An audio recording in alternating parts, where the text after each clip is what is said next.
మళ్ళీ బీఆర్ఎస్ వచ్చే ఛాన్సెస్ వస్తున్నాయి అని చెప్పి మాట్లాడుకుంటున్నారు. మరి మీరేమంటారు?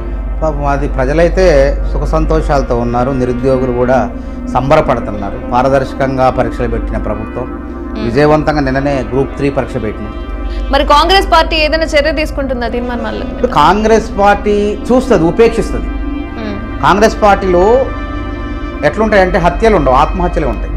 దీన్ని బట్టి తీన్మార్ మల్లన్ గారు మాట్లాడుతున్న ఆ మాటలు ఏవైతే ఉన్నాయో కాంగ్రెస్ పార్టీ ఓడిపోవడానికి ఎక్కువగా పరిణామాలు అనేవి చూపిస్తుంది. మరి మీరేమంటారు? ఈ మాటల్ని ఖండిస్తారా, లేకపోతే వాళ్ళు ఓడిపోయే సూచనలు ఎక్కువగా ఉన్నాయి కాబట్టి మీరేం చేస్తారు? తీన్మార్ మల్లన్న ఒక కాంగ్రెస్ సముద్రంలో ఒక చిన్న నీటి బిందువు, ఆ సముద్రంలో ఆ నీటి బిందువులు కనపడవు. కొడంగల్ దగ్గర లగచర్ల అనే ప్రాంతంలో ఏదైతే రచ్చ చేశారో వాళ్ళందరూ బీఆర్ఎస్ వాళ్ళే అంటారు. 100% నిన్న చూడండి స్టేట్మెంట్ కూడా రాసిచ్చారు. అక్కడ ఎస్సీ ఎస్టీ కమిషన్ పోతే వాళ్ళు మాకు సంబంధం లేదు, మా పని గొడవ చేయటం కాదు, కలెక్టర్ గారు వస్తే మేము వారికి మేము చెప్పుకోవాలనుకున్నాం, అంతేగాని కలెక్టర్ పైన దాడి చేయటం అనేది మేము కూడా ఒప్పుకోము. అందరికీ నమస్కారం, నేను మీ లక్ష్మి. తెలంగాణలో జరుగుతున్న రాజకీయ పరిస్థితుల గురించి, అలాగే అందులో ఏం జరుగుతుంది, అసలు ఏ పార్టీ గెలుస్తోంది, మాట తూటాలు అనేవి జరుగుతున్నాయి, అసలు ఎందుకు ఇదంతా జరుగుతోంది అన్న అంశాల గురించి మనతో పాటుగా మాట్లాడడానికి కాంగ్రెస్ పార్టీ అధికార ప్రతినిధి కోటూరి మానవతారాయ్ గారు ప్రస్తుతం మనతో పాటుగా ఉన్నారు. నమస్కారం సార్. నమస్తే అమ్మా. సార్, చాలామంది కాంగ్రెస్ పార్టీ అధికారంలోకి వచ్చిన తర్వాత ఈ ఎగ్జామ్స్ కావచ్చు, లేకపోతే హైడ్రా కావచ్చు, కొన్ని పరిణామాల తర్వాత మళ్ళీ బీఆర్ఎస్ వచ్చే ఛాన్సెస్ వస్తున్నాయి అని చెప్పి మాట్లాడుకుంటున్నారు. మరి మీరేమంటారు? పాపం అది ప్రజలైతే సుఖ సంతోషాలతో ఉన్నారు. నిరుద్యోగులు కూడా సంబరపడుతున్నారు. పారదర్శకంగా పరీక్షలు పెట్టిన ప్రభుత్వం విజయవంతంగా నిన్ననే గ్రూప్ 3 పరీక్ష పెట్టినాం. మరి వాళ్ళకి ఏ పరీక్ష పెట్టడం చేత కాలేదు. పరీక్ష పెడితే లీకులు, పెట్టకపోతే కోర్టు మెట్లెక్కుడు. ఈ విధంగా విద్యార్థి నిరుద్యోగుల జీవితాలతో చెలగాటం వాడారు 10 ఏళ్ళు. మేము అట్లా చేయలే. కాంగ్రెస్ పార్టీ విజయోత్సవాలు జరుపుకుంటుంది. ప్రజా పరిపాలన విజయోత్సవాలు ఈరోజు ఇందిరాగాంధీ గారి జయంతి సందర్భంగా వరంగల్లో పెద్ద ఎత్తున అభివృద్ధి కార్యక్రమాలతో పాటు విజయోత్సవాలు జరుపుకుంటున్నాం. ఎందుకు జరుపుకుంటున్నాం? ఉద్యోగాల భర్తీకి జాబ్ క్యాలెండర్ను ప్రకటించడం. నిరుద్యోగుల్లో నిరాశ నిస్పృహ ఉండేది. ఏ ఉద్యోగం ఎప్పుడు పడుతుందో ఒక గందరగోళ పరిస్థితి, అయోమయ పరిస్థితులు ఉండేవి. వాటన్నిటినీ తెరదించే విధంగా, బయటపడేసే విధంగా, నిరుద్యోగుల్ని చక్కగా పారదర్శకంగా చదువుకునే విధంగా పరీక్షలు పెట్టి నిర్వహించి చూపించినాం. గ్రూప్ 1 ప్రిలిమ్స్ పెట్టినాం, మెయిన్స్ పెట్టినాం, గ్రూప్ 3 పెట్టినాం. రేపు మళ్ళీ డిసెంబర్ 17, 18 తారీఖుల్లో గ్రూప్ 2 పెట్టబోతున్నాం. నిరుద్యోగులకు ఏది కావాలో, చదువుకుంటే ఉద్యోగం వస్తుంది, చదువు అంటే ఉద్యోగం కొంటే రాదు అని చెప్పేసి నిరూపించిన ఘనత కాంగ్రెస్ ప్రభుత్వాన్ని. అందుకే నిరుద్యోగులు, విద్యార్థులు ఏమంటున్నారు? ఇది నిరుద్యోగుల స్వర్ణయుగం, రేవంత్ రెడ్డి ముఖ్యమంత్రి పరిపాలన, గుప్తుల కాలం స్వర్ణయుగం అని చరిత్రలో చదువుకున్నాం. కాబట్టి ముఖ్యమంత్రి రేవంత్ రెడ్డి పరిపాలన, కాంగ్రెస్ పరిపాలన, ఇది స్వర్ణయుగం అని నిరుద్యోగులు అంటున్నారు. సబ్బండ వర్ణాలు కూడా ఇదే మాట మాట్లాడుతున్నది. ఇది మా స్వర్ణయుగం, గుప్తుల కాలం స్వర్ణయుగం, ఇది కాంగ్రెస్ పరిపాలన, ప్రజా పరిపాలన నిజమైనటువంటి స్వర్ణయుగంగా పరిపాలిస్తుంది అనుకుంటున్నారు. ఎక్కడ ఏ సంక్షేమ పథకాలు ఆగట్లేదే. దాదాపు ఇలా చూడండి, 49 లక్షల మందికి గృహజ్యోతి పథకం కింద 200 యూనిట్లకే విద్యుత్ ఇస్తాం, ఉచిత విద్యుత్ ఇస్తాం 200 యూనిట్ల వరకు. అదేవిధంగా 105 కోట్ల మంది మహిళలు ఈరోజు డిసెంబర్ 9, 2023 నుంచి ఈ నిన్నటి వరకు కూడా బస్సుల్లో ఉచితంగా ప్రయాణించారు. మీరు కూడా బస్సు ఎక్కితే టికెట్ తీసుకుంటున్నారా? చెప్పమ్మా, తీసుకోవట్లేదు. మరి సంతోషమా కాదా? దాదాపు 3,000 కోట్లు మహిళలకు ఆదాయం. 3,000 కోట్ల రూపాయలు నా చెల్లెళ్ళకి, నా అమ్మలకు, అక్కలకు కాంగ్రెస్ ప్రభుత్వం లాభం చేకూర్చింది. ఇది కాదు అమలు కావట్లేదా? చెప్పండి. రుణమాఫీ విషయంలో రైతులు కలిసి చెందట్లేదు. రైతులు సంబరంగా ఉన్నారు. 22,30,000 పై చిలుకు రైతుల ఖాతాల్లో 18,000 కోట్లు వేసినాం. ఇంకా 4 లక్షల మంది ఖాతాలో వేయాల్సి ఉన్నది. అది సాంకేతిక కారణాలతో ఆగిపోయింది. ఎగ్గొట్టట్లే, మేము ఆగిపోయింది. ఆ జాబితా, ఆ వివరాలు, సంపూర్ణ జాబితా తెప్పించుకున్నాం. ఈ డిసెంబర్ ఎండింగ్ లోపు తప్పకుండా ఆ మిగతా రైతుల ఖాతాల్లో వేస్తాం. ఇంకా సమస్య లేదు. ఇక రైతు భరోసా, వాళ్ళ రైతు భరోసా మాదైతే రైతు బంధు, అది రైతు బంధు అయితే ఇది రైతు భరోసా. ఆ రైతు బంధుకి రైతు భరోసాకి చాలా వ్యత్యాసం ఉందమ్మా. అందులో వందలాది ఎకరాలు ఉన్న వాళ్లకు, మల్లారెడ్డి లాంటి మాజీ మంత్రి కుబేర్లకు సైతం రైతు బంధు ఇవ్వడం అవసరమా? ఎవరి డబ్బు, అసలు ఎవరి డబ్బా సొమ్మది? పేద ప్రజలు కట్టే, చెమటోడ్చి కట్టే పన్నుల్లో నుంచి బలిసినోడికే నువ్వు డబ్బులు ఇవ్వటం ఏంది అసలు? అది దుర్వినియోగం కాదా? ప్రజాధనం దుర్వినియోగం కాదా?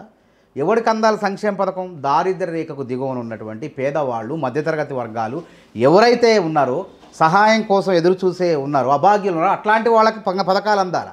అంతేగాని మల్లారెడ్డి వాళ్ళకి, రాళ్ళకి, రప్పలకి, రియల్ ఎస్టేట్ భూములకి నువ్వు రైతు బంధు ఇస్తా, నేను వాళ్ళకి డబ్బున్న వాళ్ళకి కూడా బంధువులు అవుతానంటే ఇది ఒప్పుకోదమ్మా, ఇది ప్రజాస్వామ్యం. అందుకే ఇన్ని సంవత్సరాలైన కాంగ్రెస్ పార్టీని ఈ దేశ చరిత్రను మార్చేసింది. అనేక విప్లవాలతో, క్షీర విప్లవాలతో, హరిత విప్లవాలతో, పారిశ్రామిక విప్లవాలతో, శాస్త్ర సాంకేతిక విప్లవాలతో ఈ దేశాన్ని ప్రపంచ దేశాల సరసన అగ్రగామిగా నిలిపిన చరిత్ర, ఘనత కాంగ్రెస్ ప్రభుత్వాలది. వేరే వాటికి ఏం లేవు. కాంగ్రెస్ పార్టీ కట్టిన భవనాలకి రంగు పోతే వెలిసిపోతే ఆ రంగులు వేసినటువంటి చరిత్రే తప్ప అభివృద్ధి చేసినటువంటి చరిత్ర ఎక్కడా లేదు. గుర్తుపెట్టండి. దేశం ఆర్థికంగా పతనమైపోతున్నప్పుడు రాజీవ్ గాంధీ గారి హయాంలో, పివి నరసింహారావు గారు, తెలుగు బిడ్డ మన్మోహన్ సింగ్ గారు, వీళ్ళు మరి ఆర్థిక సంస్కరణలు చేపట్టేసి మరి ప్రభుత్వంలో కూడా పబ్లిక్ ప్రైవేటు భాగస్వామ్యంలో కూడా పెట్టుబడులు పెట్టే విధంగా ఈరోజు ఈ దేశాన్ని అభివృద్ధి పదంలో నడపడంలో క్రియాశీలక పాత్ర కాంగ్రెస్ ప్రభుత్వాలు పోషించినాయి. కాబట్టి కాంగ్రెస్కి ఎవరు చెప్పక్కర్లే. కాంగ్రెస్ పార్టీకి కూడా నేర్పుతుందంటే తాతకు దగ్గులు నేర్పినట్లే. అంటే తాతకు దగ్గులు దగ్గటంలో నిష్ణాతుడు తాతకు నువ్వు చెప్తే ఎట్లా దగ్గటం? కాబట్టి మేమేమంటున్నాం అంటే ఇవన్నీ కూడా ప్రతిపక్షం, ప్రధానంగా బీఆర్ఎస్ పార్టీ వాళ్ళ సోషల్ మీడియా చేస్తున్నటువంటి ఆరోపణగా నేను కొట్టుపడేస్తున్నా. కొడంగల్ దగ్గర లగచర్ల అనే ప్రాంతంలో ప్రజలను ముప్పతిప్పలు పెట్టి కాంగ్రెస్ పార్టీ చేస్తున్న అన్యాయం ఏదైతే ఉందో ఆ భూములను తీసుకోవాల్సిన అవసరం ఏముంది అంటారు? ప్రజల్ని ముప్పు తిప్పలేం పెట్టలేదమ్మా. లగచర్ల కన్నా ముందే పోలేపల్లి అనేటువంటి ఒక గ్రామం ఉంది. అంతకుముందు గ్రామాల్లో కలెక్టర్ గారు వెళ్ళి ప్రజాభిప్రాయ సేకరణ బలవంతంగా లాక్కొని తన్ని గుద్ది భూములు లాక్కోవటలే. అసలు మీరేమనుకుంటున్నారు? మీ ఆలోచన ఏంది? మా ప్రభుత్వం ఆలోచన ఇది. ఈ ప్రాంతాన్ని పారిశ్రామికంగా అభివృద్ధి చేయాలా? మాకు 1600 ఎకరాలు కావాలా? ప్రభుత్వ భూమి సగం ఉన్నది, సగం రైతు 600 ఎకరాలు సుమారు రైతుల భూమి ఉన్నది. కాబట్టి మీరు కనుక ఆ భూమిని ఇచ్చినట్లయితే మేము అభివృద్ధి చేస్తాం, మీకు ఉద్యోగాలు ఇస్తామని చెప్పి ప్రభుత్వ అధికారులు, కలెక్టర్లు అక్కడికి వచ్చే సమావేశం. కలెక్టర్లు వచ్చే సమావేశాన్ని అందులో రౌడీలు, గూండాలు చేరి, బీఆర్ఎస్ గూండాలు చేరి కలెక్టర్ పైన దాడి చేయొచ్చా? ఇది తప్పు కాదా? పోలీసులు ముందు ఏమన్నా లాఠీచార్జ్ చేశారా? పోలీసులు లాఠీచార్జ్ చేయలేదు. పోలీసులు ప్రమేయమే లేదు. ఒక ఐఏఎస్ ఆఫీసర్లు, జిల్లా కలెక్టరు, వెంకటరెడ్డి అనేటువంటి డెవలప్మెంట్ అధికారి, కొడంగల్ మొత్తం ప్రాంత అభివృద్ధి అధికారి, వీళ్ళంతా అక్కడికి రప్పించి వ్యూహాత్మకంగా ఒక పథకం ప్రకారం కొడవళ్ళు, రాడ్లు, కారాలు ఇవన్నీ తీసుకొని వాళ్ళ మీద కారు దిగంలోనే ఎంత పెద్ద బండలు వేశారు చూడండి. ఆ విధంగా దాడి చేయటం చూస్తే నాకు చాలా చాలా చాలా అసలు ఘోరమైనటువంటి చర్య, ఆటవికమైనటువంటి చర్యగా నేను చెప్తాను. ఇది ఇంకో విషయం ఏంటంటే వీరప్పన్ కూడా మన తెలుగు బిడ్డ పందిళ్ళపల్లి శ్రీనివాస్ అని ఒక ఐఎఫ్ఎస్ అధికారి, తెలుగువాడు, రాజమండ్రి చెందినవాడు. అతను వీరప్పన్ని పట్టుకుంటే వీరప్పన్ అతని చెర నుంచి తప్పించుకొని పోతే మళ్ళీ వీరప్పనే కనుక ఆయన పిలిచి వీరప్పన్ నేను లొంగిపోతా అని చెప్పి తమ తమ్ముడు ద్వారా కబురు పంపి ఆ అధికారిని అడవిలోకి రప్పించి కిరాతకంగా చంపినట్లు ఈ అధికారిని కూడా, ఈ కలెక్టర్ని కూడా చంపే ప్రయత్నం చేశారు ఆ దుర్మార్గులు, ఆ కిరాతకులు. దీన్ని ప్రజాస్వామ్యవాదులు ఎవరు కూడా సమర్థించొద్దు. ఇది చాలా దుర్మార్గమైన చర్య. కలెక్టర్ మిమ్మల్ని ఏమైనా బలవంతంగా ఇవ్వమని అడిగిందా? మీ అభిప్రాయాన్ని తెలుసుకోవడానికి వస్తుంటే పక్క గ్రామంలో ప్రజలు ఏం చెప్పారు? కొంతమంది 50% మంది మేము స్వచ్ఛందంగా భూమి ఇస్తామన్నారు. ఒక 30-40% మంది ఏమన్నారు? మాకు మార్కెట్ రేట్ ప్రకారం ధర చెల్లించి మా భూములు తీసుకోండి అన్నారు. కలెక్టర్ రాసుకున్నారు. కొంతమంది మేము భూములు ఇవ్వము అన్నారు, మేము వ్యవసాయమే చేసుకుంటాం అన్నారు. లాక్కున్నారా పక్క గ్రామంలో భూములు లాక్కుంది. మరి ఈ లగచర్లలో కూడా అదేవిధంగా అభిప్రాయ సేకరణ జరగాలి. కలెక్టర్ రాసుకొని ప్రభుత్వానికి నివేదిక చెప్తారు, ఇగో ఇక్కడ ఇట్లా ఉన్నది ప్రజల అభిప్రాయం ఇది. కానీ అక్కడ సురేష్ అనేటువంటి గూండా, బీఆర్ఎస్ గూండా, పట్నం నరేందర్ రెడ్డి, కేటీఆర్, వీళ్ళందరూ కూడా, కేటీఆర్ కూడా అవినీతి ఉచ్చు బిగుస్తుంది కదా. ఫార్ములా కార్ రేసుల్లో అవినీతిగా 55 కోట్ల రూపాయలని ఎటువంటి అనుమతులు లేకుండా, కేంద్ర ప్రభుత్వ అనుమతి లేకుండా, రిజర్వ్ బ్యాంక్ ఆఫ్ ఇండియా అనుమతులు లేకుండా నేరుగా విదేశీ ప్రైవేట్ సంస్థల ఖాతాలు ఎట్లా బదిలీ చేసిండు? అది చట్టవిరుద్ధం అని తెలిసి కూడా బదిలీ చేసినట్టు అక్కడ అవినీతి జరిగింది. కాబట్టి ఈ అవినీతి ఉచ్చు కాళేశ్వరంలో కూడా అధికారులు మొత్తం justice Pinakini Ghosh sitting judge గారు విచారణ జరుపుతున్నారు. అందులో అవినీతి జరిగిందని కళ్ళ ముందు కనపడుతుంది. అంత పటిష్టంగా కట్టిన ప్రాజెక్ట్ అని చెప్పి వాళ్ళే డబ్బాలు కొట్టుకున్న తర్వాత ఏ విధంగా మరి పిల్లర్లు కూలిపోయే ప్రమాదం ఏర్పడింది. కాబట్టి విచారణ జరుగుతుంది. ఆ విచారణ పూర్తయింది. అధికారులు మొత్తం ఏం చెప్పారు? ఇంజనీరింగ్ అధికారులు మొత్తం కూడా మా ప్రమేయం లేదు, ఇది ఆ ప్రభుత్వంలోని కేసీఆర్, కేటీఆర్, హరీష్ రావు చేసిన తప్పు అని వాళ్ళు తప్పించుకున్నారు, సంతకాలు పెట్టారు. ఇప్పుడు వీళ్ళకు కూడా నోటీసులు ఇచ్చి ఆ పినాకిని ఘోష్ అనేటువంటి జస్టిస్ గారు రేపో మాపో వీళ్ళని కూడా విచారణ పిలుస్తారు. విచారణ ముగుస్తుంది, తెలిసిపోద్ది కదా. ఆ అవినీతి, కాళేశ్వరం అవినీతి ఉచ్చు బిగుస్తుంది. ఇంకొకటి విద్యుత్ కొనుగోళ్లలో తీవ్రమైన అవినీతి జరిగింది. ప్రైవేటు సంస్థల నుంచి అత్యధిక ధరలకు వెచ్చించి, తక్కువ ధరలకు కొనాల్సిన విద్యుత్తుని అత్యధిక ధరలకు వెచ్చించి అక్కడ కూడా ప్రజాధనాన్ని చక్కగా భోజనం చేశారు, వాళ్ళ జేబులో వేసుకున్నారు. ఆ అవినీతి ఉచ్చు కూడా బిగుస్తుంది. ఇంకొక అంశం ఫోన్ ట్యాపింగ్. ఎంతమందినమ్మ భార్యాభర్తలను కూడా విడగొట్టారు. ఇక్కడ నేను చెప్పాలంటే ఇక పేర్లు అనవసరం, చాలామంది కుటుంబాలు నాశనమైనవి. రియల్ ఎస్టేట్ వ్యాపారాలు చేసే వాళ్ళని బ్లాక్మెయిల్ చేసి వాళ్ళ దగ్గర నుంచి డబ్బు దండుకున్నారు. బంగార నగల వ్యాపారులని, వజ్ర వ్యాపారులని వాళ్ళని బెదిరించి వాళ్ళని భయభ్రాంతులకు గురి చేసి వాళ్ళ దగ్గర డబ్బులు లాక్కున్నారు. పోలీసులు కూడా ప్రభుత్వం చేసే పనులకు వాళ్ళు కూడా తెలుసుకొని ఆసరా చేసుకొని వీళ్ళు సొంత బేరం మొదలుపెట్టారు, సొంతగా పెరిగటం మొదలుపెట్టారు. అందుకే ఇప్పుడు చాలామంది పెద్ద పెద్ద అధికారులు జైల్లో ఉన్నారు. భుజంగరావు లాంటి వాళ్ళు, తిరుపతి రావు లాంటి వాళ్ళు, తిరుపతి అన్న లాంటి అధికారులు జైల్లో ఉన్నారు. ఇంకా ప్రభాకర్ రావు లాంటి ఇంటెలిజెన్స్ అధికారి విదేశాల్లో తలదాచుకుంటాడు. రేపు మాపు ఆయన భర్త కూడా పడతారు. కాబట్టి వీటన్నిటిని తప్పించుకోవడం కోసం, పక్కదారి పట్టించడం కోసం సక్రమంగా జరుగుతున్న ప్రజాభిప్రాయ సేకరణను కావాలని విధ్వంసం సృష్టించినటువంటి చరిత్ర, నీతి చరిత్ర కేటీఆర్ది. కాబట్టి కేటీఆర్ పేరు కూడా చేర్చారు అక్కడ. ఆ ఫోన్లో 40-50 సార్లు మాట్లాడుకున్న సురేష్, ఇంకా దొరకలేదు సురేష్. ఆ నిందితుడు, ఆ గూండా, బీఆర్ఎస్ గూండా దొరకలేదు. సురేష్ అనే వ్యక్తి కూడా భూమే లేదు. భూమి లేనప్పుడు నీకేంది నొప్పి?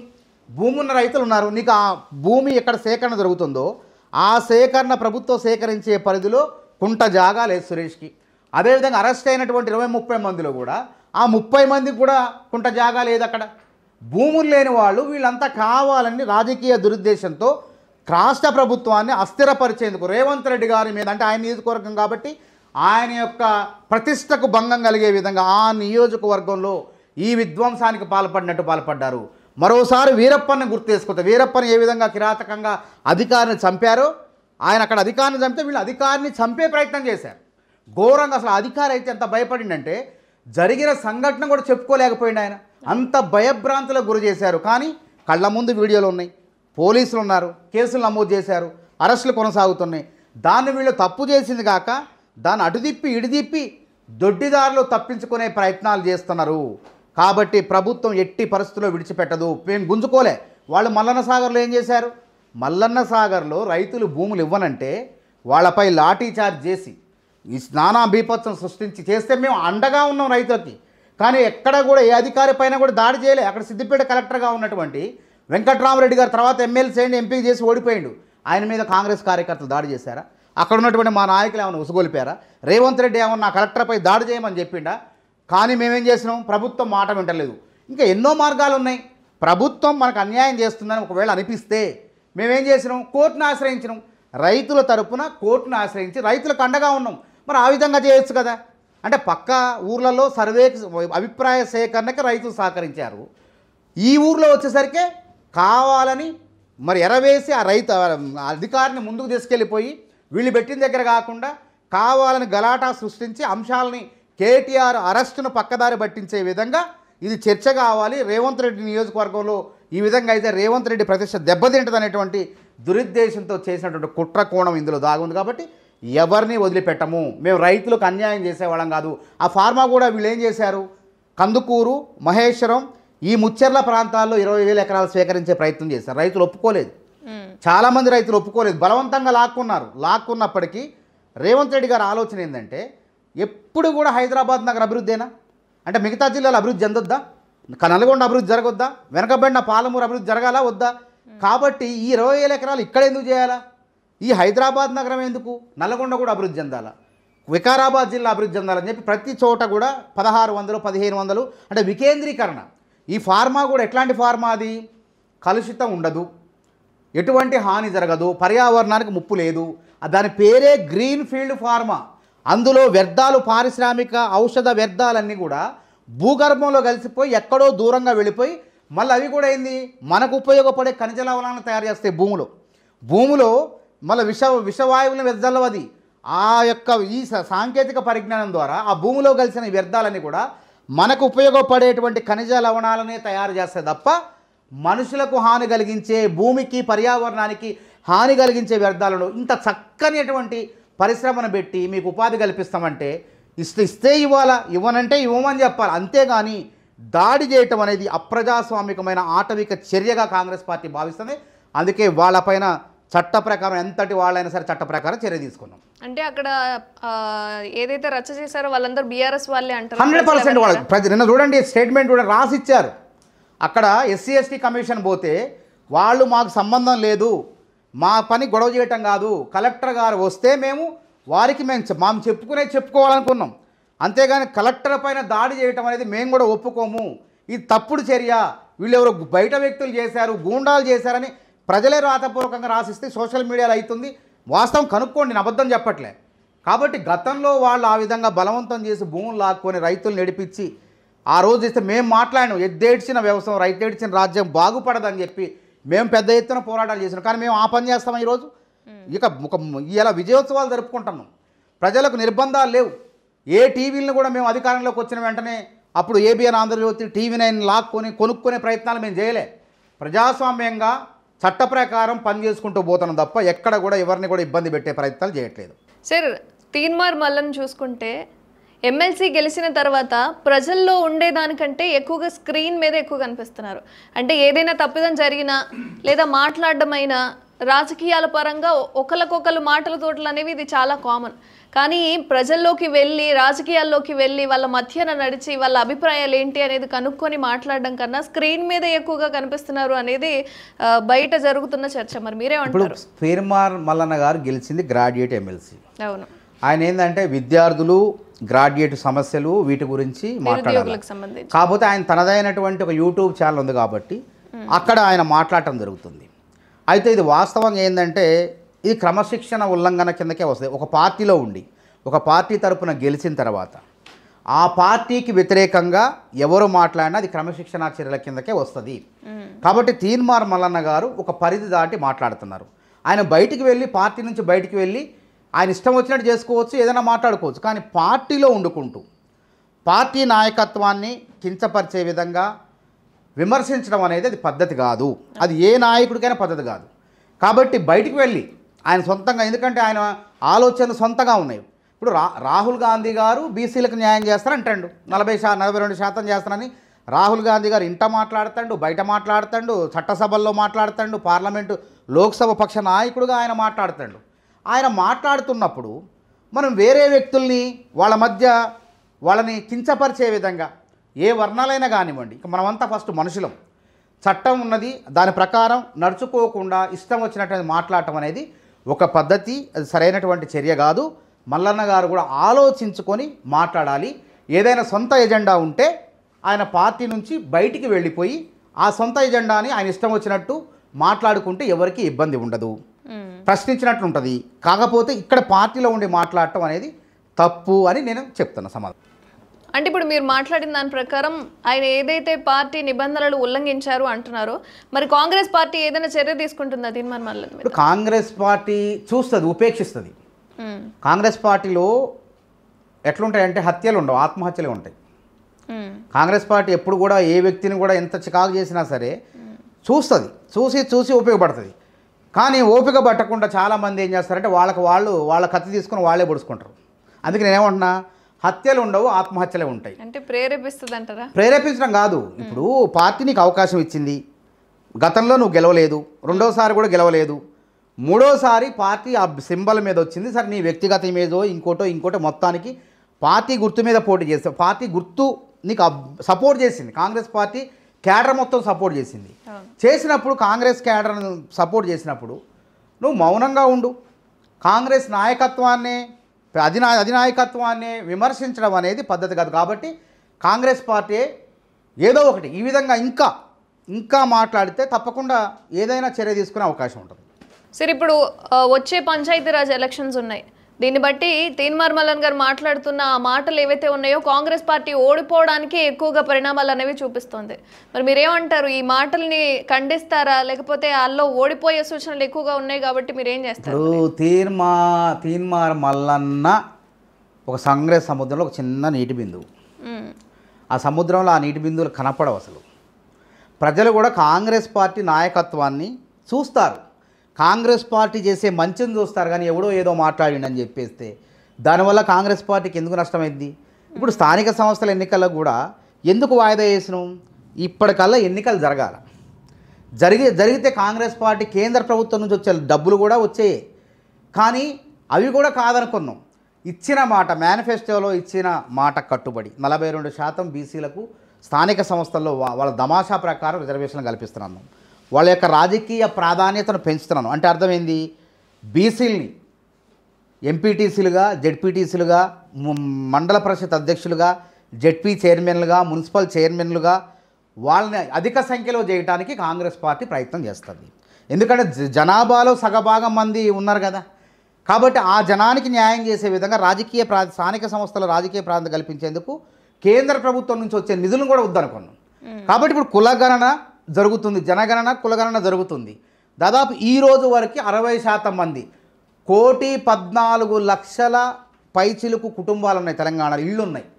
1,14,00,000 పైచిలుకు ఇళ్ళుంటే దాదాపు 67 లక్షల ఇళ్లలోని ప్రజలందరూ కూడా ఈ సర్వేకి సహకరించారు. అంటే 60% సర్వే పూర్తయింది. ఈ నెలాఖరికి 100% సర్వే కూడా పూర్తయింది. పూర్తయిన తర్వాత ఎవరు ఎంత జనాభాని వచ్చిన తర్వాత చక్కగా రిజర్వేషన్లు అమలు చేసి స్థానిక సంస్థల ఎన్నికలు పెడతాం. అప్పుడు ప్రజలు ఎందుకు ఓట్లేరు? మెజారిటీ ప్రజలు ఎందుకు? ఇది రాజ్యాధికారం కల్పించడమే కాదు, అసలు ఎస్సీల్లో పేదలు ఎవరున్నారు, ఉపకులాలు ఉన్నాయి, ఉపకులాల్లో పేదలు ఎవరున్నారు, కడు పేదరికంలో ఎవరున్నారు?